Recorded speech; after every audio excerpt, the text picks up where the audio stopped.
Jana 76, what is it? Basically, you're running a Dana 70 gear set in a Dana 60 housing. This specifically is a high pinion 70 gear set from Curry, and this is a SuperDuty 60 axle housing. As you can see, it looks like a SuperDuty axle housing. But in today's video, I just want to go over the modifications needed to make that work. This is a kit labeled as a Jana 76 made by Jans Engineering. They sell a whole kit to make it easy. But if you've done gear jobs and you haven't done a lot, or you've thought about putting bigger gears in what the housing was actually intended for, I want to go over all the small details that I had to modify to kind of mentally prepare yourself and to kind of get yourself ready to feel comfortable doing this same thing. But this is a Dana 70 gear set, so you're going from a Dana 60, which is 9 3/4 of an inch, to a Dana 70, which is 10.5 inches. Now, in order to do that, to kind of give you a simple explanation, we're shifting the carrier over a little bit. I think it's 1/8 of an inch. I don't remember exactly.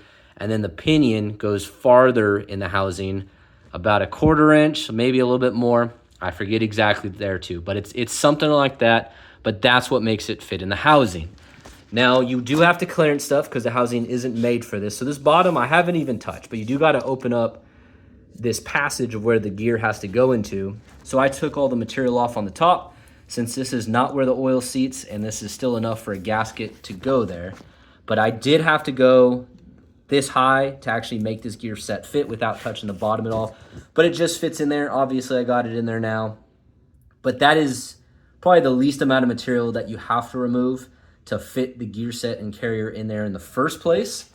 And showing you the shims, and I'm going to take all of this out to kind of show you the inside, but you can see the amount of shims on the gear side. So there's not that much. And then on the pinion side, there's going to be more, and then you also have this thick spacer there. So that is how you're shifting it over. At least in the SuperDuty housing, I didn't have to modify the carrier at all. I didn't have to trim the nose, because in some axle sets you do have to do that. I don't know which ones, but that's where you'd go to Jans Engineering for. But this is how it looks in there. It is giving me a lot more surface area. And then this Model 2, I went ahead and did the extra upgrade, which you don't have to do. And I installed a load bolt.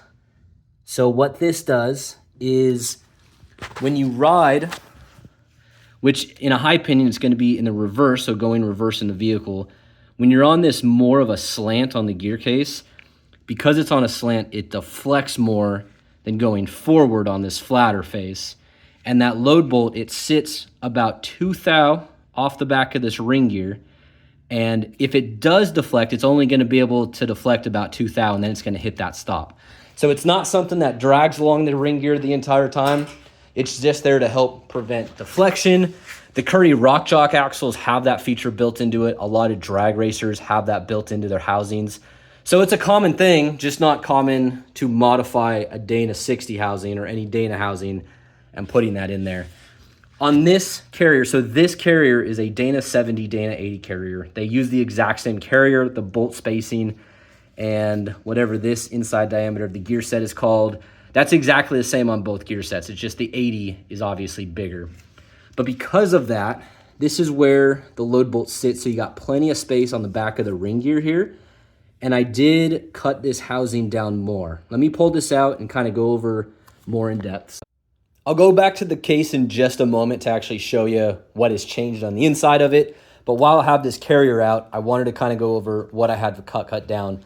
So in this, using this exact setup I'm using, I did not touch the ring gear at all, but I did grind down on this actual carrier.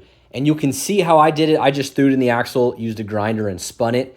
And you'll see guys on YouTube, like maybe Bleep and Jeep or other big channels, that are doing shave kits, and they got to cut down the actual ring gear. I didn't cut down the ring gear, but I did that same concept on the carrier itself, and then I just had a machinist true it up.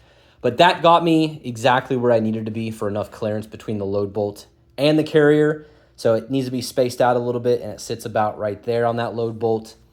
I don't remember exactly how much I took off. I feel like it's 1/4 inch. I have no idea.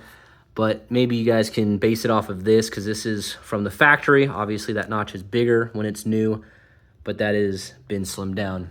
Now, because I slimmed this down, and I want to say this too, what I'm going over right now is not just a Jana 76 kit. This is because I'm doing a load bolt. If you're not doing a load bolt, you're not going to do any of this step. But on this carrier, I torqued all these bolts down first, and then I had to grind some of the corners. So some of these bolts, it's not much. Like if we look at this bolt, you can see just had to take a little bit off. This one I'm taking a lot more off the corner. And this is not going to affect clamp load at all because none of these are going deep enough to get into that bearing area. And what I mean by that is on all bolts on the underside where it's actually doing the clamp, and I know you guys have seen it, you have that smooth area, and that's the bearing under the head. This is where the clamp load is. So because I'm just taking off the corners, you're not affecting clamp load at all. And I'm still gonna be able to get a socket on there if I ever have to remove this gear set. But that is what you have to do. If I kept those corners on, those corners would be hitting the load bolt. It'd never actually spin. So this was an extra step. It was very simple, but I did it after I torqued everything down. So that is one thing that you have to keep in mind. Going over to the housing. So I did have to clearance in here. So this is that top part that I was showing you in the beginning of the video, and then this is right behind it. So this, I forget the spacing, but it does clear there. I think it's like an 1/8 of an inch. And then I had to do the same thing on the bottom. So that kind of gives you a better look of what you had to shave down there. So not much, but that is required to run that. And then to fit the slinger, you do have to grind down all this area around here. So that bearing sits deeper. I'm not gonna pull the race out to actually show you. I showed you and think that in the very first video I ever posted. If you want to see that aspect before I did anything to the housing, that's going to go over all the details. But you have to shave this down, kind of taper it in to fit that slinger in there so it doesn't drag on anything. And then this is how that load bolt looks on the inside. So you can see the load bolt in there. Those lines are the threading just because it's so thin on that area. But that's how it looks on the inside. So that was all I had to do for the case modifications. If you've done gear sets prior, let me set this light up again. But if you've done gear sets prior, it's really not that hard. You're just shaving that down a little bit, like tapering it in, just being gentle, checking it, shaving this, and then opening that. That's all you really have to do besides the race, and I went over that in the first video. I know I did. But this is everything to kind of get you mentally prepared. Now, another aspect that I had no idea I had to do, I'm running an ARB air locker in the front. And the way that ARB sets it is you have that collar that goes on, and on this differential, it goes on in between the carrier and the bearing. Some of them go on the outside, but this one rides right here. But the way that they do it is you have your cap to your bearing, and then they sell you this, which would go under the bolt heads, and with that little tang on there, it holds the locking collar from spinning, so that stays in place. Now, because of the clearances between the side of this and the housing, and then I also went to billet caps here, and the reason why I did this is I wanted the most rigidity. I got a load bolt. I got much better